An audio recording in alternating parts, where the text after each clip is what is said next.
प्रिय छात्रों नमस्कार। एनसीईआरटी गणित कक्षा 10वीं में आपका स्वागत है। आज हम लोग प्रश्नावली 9.1 का प्रश्न क्रमांक 6 हल करेंगे। तो आइए सबसे पहले प्रश्न पढ़ लेते हैं। इसमें दिया गया है 1.5 मीटर लंबा एक लड़का 30 मीटर ऊंचे एक भवन से कुछ दूरी पर खड़ा है। तो यहाँ पर 1.5 मीटर लंबा एक लड़का है। मान लेते हैं कि यहाँ पर ये एक कोई लड़का है, ये देखिए यहाँ पर, और ये 1.5 मीटर लंबा है। तो इसकी हम लंबाई लिख लेते हैं 1.5 मीटर इस तरीके से।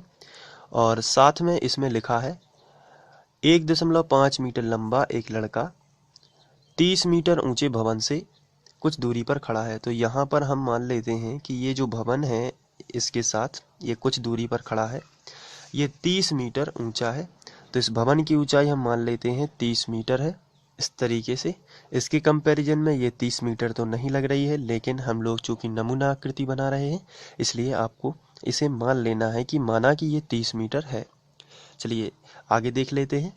तो ये लड़का भवन से कुछ दूरी पर खड़ा है, ये देखिए ये भवन है और ये लड़का है, ये दोनों कुछ दूरी पर खड़े हुए हैं। जब वह ऊंचे भवन की ओर जाता है, जब वह आगे की ओर जाता है यानी आगे से चलता है, तब उसकी आंख से भवन के शिखर का उन्नयन कोण 30 से 60 हो जाता है। तो उसकी आंख लिखा है यहाँ पर, ध्यान रखना है। और लड़के की ऊंचाई भी दी गई है। तो यदि ये लड़के की आंख है तो अभी यदि बात की जाए तो इसकी जो आंख है ये भवन के शिखर को देख रही है, क्योंकि इसमें लिखा है वह ऊंचे भवन की ओर जाता है तब उसकी आंख से भवन के शिखर का, ये लिखा है ना भवन का शिखर, तो ये मान के चलिए यहाँ पर शिखर है, तो भवन के शिखर का उन्नयन कोण 30 से 60 हो जाता है। इसका मतलब ये है कि पहले कितना अंश हुआ होगा, 30 अंश। तो अभी जो प्रारंभिक स्थिति है इसमें उसका कोण कितने अंश का होगा बताइए। तो आंसर है 30 अंश का होगा, क्योंकि जब वह भवन की ओर जाएगा तब 30 से 60 हो जाएगा, लेकिन अभी तो नहीं गया, अभी तो वहीं पर है, इसलिए उसका जो उन्नयन कोण है वो 30 अंश है। तो जरा ध्यान से सबको समझना है कि सबसे पहले तो ये लड़के की ऊंचाई है यहाँ पर। तो मान लेते हैं इसकी आंख जो है सिर के पास में ही है। तो इसमें जो है यहाँ पर यदि हम एक लाइन खींचते हैं, दृष्टि रेखा, ये काल्पनिक लाइन है, तो हमने ये खींच ली सबसे पहले।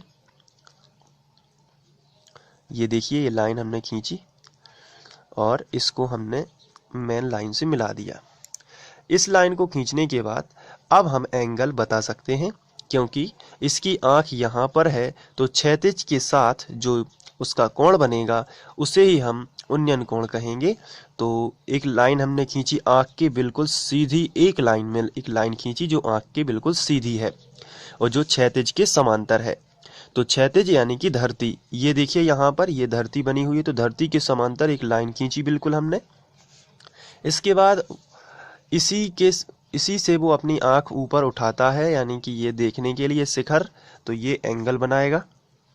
तो ये दृष्टि रेखा हमने बना दी, ये देखिए इस तरीके से हमने एक दृष्टि रेखा बना दी। तो जब हमने ये दृष्टि रेखा बनाई तो ये यहाँ पर 30 अंश का कोण बनाता है, 30 अंश, ये देखिए यहाँ पर 30 अंश बना देता है। तो और ये देखता है ऊपर, लेकिन जब ये चल के यहाँ से कुछ दूरी चल जाता है, मान के चलिए यहाँ पर आ गया, तो अब यहाँ पर यदि ये लड़का यहाँ पर आ जाता है तो ऐसी स्थिति में यदि हम इसको नापना चाहें, मान के चलिए ये लड़का यहाँ पर आ गया, तो इसके बाद जब ये शिखर को देखता है तो इसका कोण यहाँ पर लिखा है साफ साफ कि 30 से 60 अंश हो जाता है। तो अभी कितना था 30, अब फिर से ये शिखर को देखता है तो इसकी नज़रें इसे और उठाना पड़ती हैं। इसका मतलब ये है ये जो 30 से अब ये हो जाता है 60 अंश।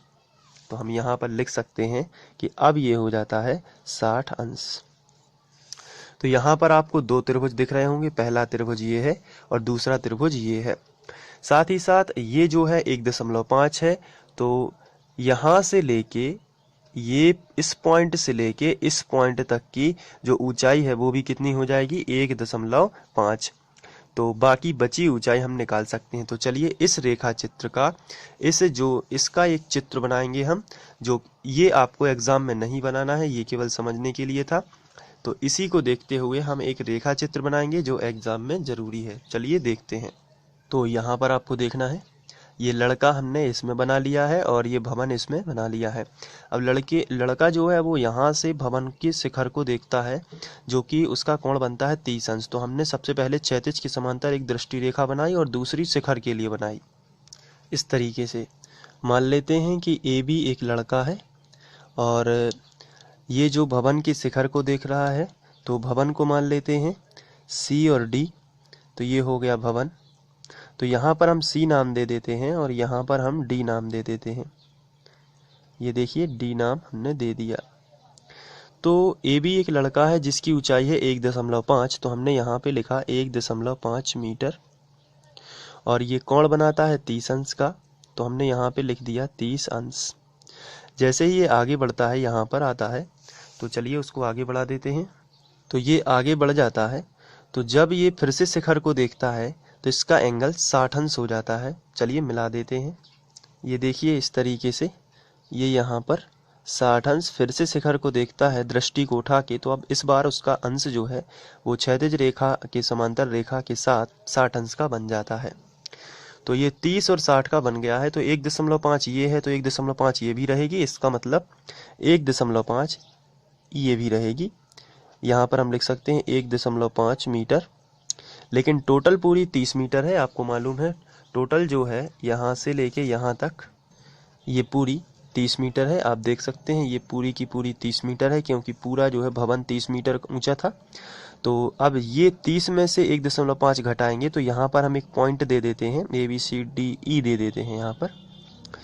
तो हमने ई नाम दिया, तो 30 में से 1.5 घटाएंगे यानी इतना हिस्सा घटा देंगे, तो ऊपर का हिस्सा हमें मिल जाएगा इतना, क्योंकि पूरी कितनी है 30 मीटर। इतना घटा देंगे 1.5 तो यही बचेगा ना। तो 30 में से हमने 1.5 घटाया तो ये बचेगा। चलिए घटा के लिखते हैं। तो ये आएगा 28.5 मीटर। तो इस तरीके से ये रेखा चित्र बनेगा। यहाँ पर हम एक और बिंदु दे देते हैं जिसका नाम हम F रख देते हैं। तो ABCDEF हो गया।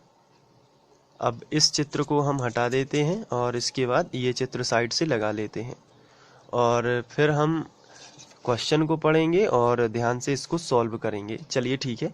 तो ये हमने सबसे पहले तो प्रश्न समझ लिया है और इसके बाद हम प्रश्न समझ लेते हैं थोड़ा सा और जो आखिरी में बचा हुआ है। बताइए कि वह भवन से कितनी दूर चलकर गया है। इसका मतलब हमें यहाँ पहले लड़का था ए बी पॉइंट पर, वो चलकर इतनी दूरी तय की होगी उसने, यानी कि हमें ए से लेके एफ तक की दूरी ज्ञात करना है।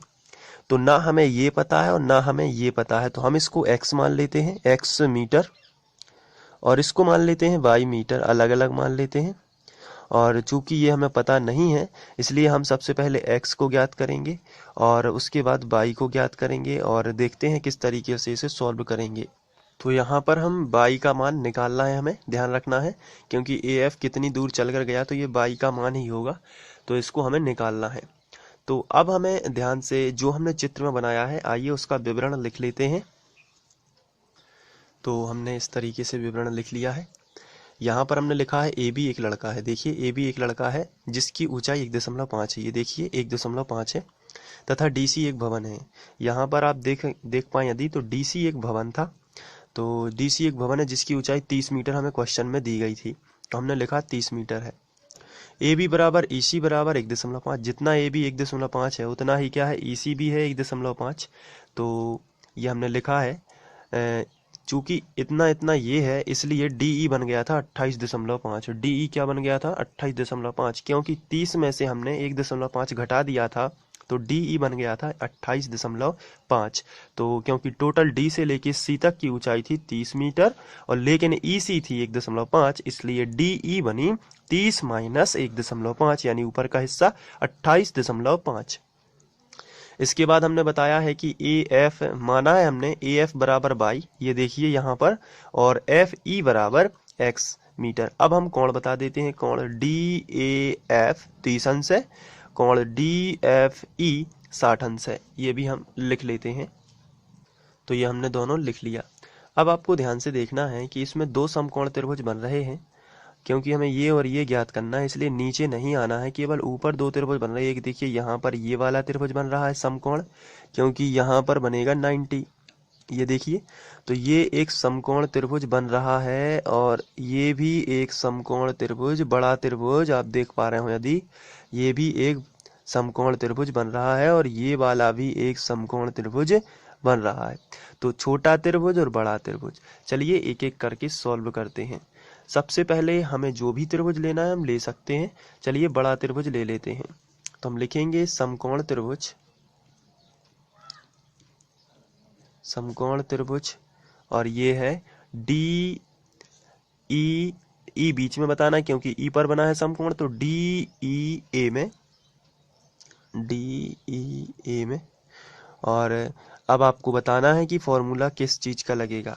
तो यहाँ पर बात की जाए तो ज्ञात क्या है, यदि बड़े त्रिभुज की बात की जाए इसमें तो ज्ञात क्या है, तो आंसर है ज्ञात है हमें 28.5, ये हमें ज्ञात है। और ज्ञात क्या करना है, तो आंसर है ये आधार ज्ञात करना है। कहने का मतलब एक्स वाई हमें ज्ञात करना है, क्योंकि बड़े त्रिभुज में एक्स प्लस वाई दोनों आ जाएंगे। तो हमें ज्ञात करना है एक्स प्लस वाई।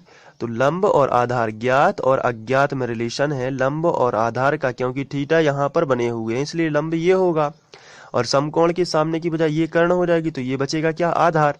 तो लंब है ज्ञात, आधार है अज्ञात, तो लंब और आधार में बनेगा क्या, टेन का फॉर्मूला, क्योंकि लंब बटे आधार क्या होता है, टेन थीटा। तो चलिए हम इसमें लगाएंगे इसलिए टेन थीटा। तो टेन थीटा का फॉर्मूला होता है लंब बटे आधार। लेकिन बड़े त्रिभुज का लंब क्या होगा, देखिए यहाँ पर ये है बड़ा त्रिभुज, पूरा का पूरा बड़े त्रिभुज का लंब होगा डीई, और आधार क्या होगा बड़े त्रिभुज का, ए से लेके पूरा ई तक, क्योंकि बड़ा त्रिभुज बना हुआ है। आप देख सकते हैं बड़ा त्रिभुज जो है इसका पूरा आधार क्या होगा, ए से लेके ई तक, ए ई। चलिए ठीक है आगे बढ़ते हैं। टेन थीटा कितना होगा बड़े त्रिभुज का, तो बड़े त्रिभुज का थीटा 30 अंश से आप देख सकते हैं यहाँ पर ए पॉइंट पर बना हुआ है, छोटे त्रिभुज का यहाँ पर एफ पर बना हुआ है। चलिए ठीक है, तो हम यहाँ पर थीटा की जगह पर 30 अंश लिखेंगे और यहाँ पर देख लेते हैं डी ई कितना दिया गया है। ये देखिए डी से लेके ई तक कितना है, 28.5। तो हमने रखा 28.5 बटे ए ई हमें ज्ञात करना है, जो कि है ए से लेके ई तक बाई प्लस एक्स। तो चलिए हमने इसको लिख लिया बाई प्लस एक्स, और हमें बाई ज्ञात करना है, ये आपको ध्यान में होना चाहिए। टेन 30 का होता है 1/√3, तो हमने लिखा 1/√3 बराबर 28.5 बटे बाई प्लस एक्स, ये हमने लिखा। चलिए अब हम तिर्यक गुणा कर लेते हैं। तो बाई प्लस एक्स का गुणा 1 में करेंगे तो आएगा बाई प्लस एक्स बराबर 28.5 का करनी 3 में करेंगे तो आएगा 28.5 करनी 3। इसके आगे ये सॉल्व नहीं हो रहा है, इसलिए हम इसको समीकरण 1 बना देते हैं। अब छोटा त्रिभुज और लेना है, तो चलिए छोटा त्रिभुज लेते हैं, समकोण त्रिभुज, और इसका नाम बता दीजिए आप छोटे त्रिभुज का, डी ई एफ। तो हम लिखेंगे डी ई एफ में, हमने लिखा डी ई एफ में। अब बताइए आपको ये बताना है कि किसका फॉर्मूला लगेगा, साइन कॉस की टेन का, ये हमें ज्ञात करना है। और ये क्या दिया गया है, हमें दिया गया है 28.5 और ज्ञात करना है एक्स। तो लंब और आधार, ज्ञात और अज्ञात है लंब और आधार, तो इसलिए यहाँ पर भी टेन का फॉर्मूला लगेगा। तो टेन थीटा बराबर होता है लंब बटे आधार। बताइए छोटे त्रिभुज में लंब क्या है, छोटे त्रिभुज में लंब है डी ई, तो हमने यहाँ पे लिखा डी ई। छोटे त्रिभुज का आधार क्या है, आंसर है एफ ई, तो हमने लिख दिया एफ ई। चलिए हम टेन थीटा की जगह पर कितना रखना है, क्या आप बता सकते हैं, तो थीटा की जगह पर कितना रखेंगे, 60 अंश बराबर डी ई कितना है, तो डी ई है 28.5, तो हमने यहाँ पे रखा 28.5 बटे एफ ई कितना है, तो आंसर है एफ ई तो एक्स है, तो हमने यहाँ पे रखा एक्स। तो टेन 60 बराबर होगा 28.5 बटे एक्स। इसके बाद हम टेन 60 का मान रख लेते हैं, जो कि आएगा √3 बराबर 28.5 बटे एक्स। तो एक्स गुणा करेंगे करनी 3 में, तो या इसके बटे 1 कर लेते हैं समझने के लिए। अब हम तिर्यक गुणा करेंगे तो एक्स का करनी 3 में होगा, तो एक्स करनी 3 बराबर 28.5 का 1 में होगा तो 28.5 ही आएगा। तो यहाँ पर हम एक्स का मान निकाल सकते हैं और पहले वाले समीकरण में रख सकते हैं, तो वाई का मान मिल जाएगा। तो x बराबर 28.5 और गुणा वाली संख्या बटे में कर दी, यानी करनी 3 बटे में कर दिया। अब ये x का मान हम समीकरण 1 में रख सकते हैं, तो हम लिखेंगे x का मान समीकरण 1 में रखने पर, ये हमने लिखा। चलिए अब समीकरण 1 देख लेते हैं क्या है। तो हम समीकरण 1 पूरा बता देते हैं आपको। ये था समीकरण 1, y प्लस एक्स बराबर 28.5 करनी 3। तो सबसे पहले मैंने पूरा का पूरा समीकरण 1 लिख दिया है। अब हम x का मान रख देते हैं, आपको देखने के लिए लिखा है। तो y प्लस एक्स का मान पूरा है 28.5 बटे करनी 3, ये देखिए इस तरीके से, और बराबर ये 28.5 करनी 3 ज्यों का त्यों। हमें y का मान ज्ञात करना है, इसलिए इसका ट्रांसफर इस तरफ कर देते हैं, यानी पक्षांतर कर देते हैं। तो y बराबर आएगा 28.5 करनी 3, और प्लस का है तो ये इस तरफ जाएगा तो माइनस का हो जाएगा 28.5 बटे करनी 3, इस तरीके से। चलिए अब यहाँ पर देख लेते हैं, 28.5 यहाँ पर भी है, 28.5 यहाँ पर भी है, तो हम इसको कॉमन निकाल सकते हैं। तो चलिए कॉमन निकालते हैं। तो y बराबर आएगा 28.5, बाहर निकाला तो अंदर बचेगा करनी 3 माइनस, यहाँ पर 28.5 पूरा कॉमन निकल गया तो ऊपर कुछ भी नहीं बचेगा तो 1 मान लेते हैं, और नीचे करनी 3 ज्यों का त्यों, इस तरीके से। अब हम इसका गुणा इसमें कर देंगे और ये अभी ज्यों का त्यों। तो y बराबर 28.5 और इसका एलसीएम लेंगे तो करनी 3 का करनी 3 में करोगे तो 3 बाहर आ जाएगा, -1 ज्यों का त्यों, और बटे में ये वाली संख्या नीचे वाली ज्यों का त्यों। इसका मतलब ये है ये इसमें गुणा करेगी, और -1 जो भी है, जो भी लिखा है वो ज्यों का त्यों, और बटे में ये संख्या फिर से ज्यों की त्यों आ जाएगी। तो y बराबर 28.5, 3 में से 1 जाएगा तो आपको मिलेगा 2 बटे करनी 3, और आप इसका परिमेयकरण कर भी सकते हैं। तो यहाँ पर हम इसको लिख देते हैं और इसका परिमेयकरण कर देते हैं। तो हमने लिखा, सबसे पहले हमने लिख दिया 28.5 गुणित 2 बटे करनी 3, और परिमेयकरण कर दिया करनी 3 बटे करनी 3, इस तरीके से। तो y बराबर आ गया 28.5 गुणित 2 का करनी 3 में किया तो आ गया 2 करनी 3, और ये 3 का 3 में किया तो 3 बाहर आ गया। तो चलिए अब ये देख लेते हैं कि 3 से ये कटते हैं कि नहीं।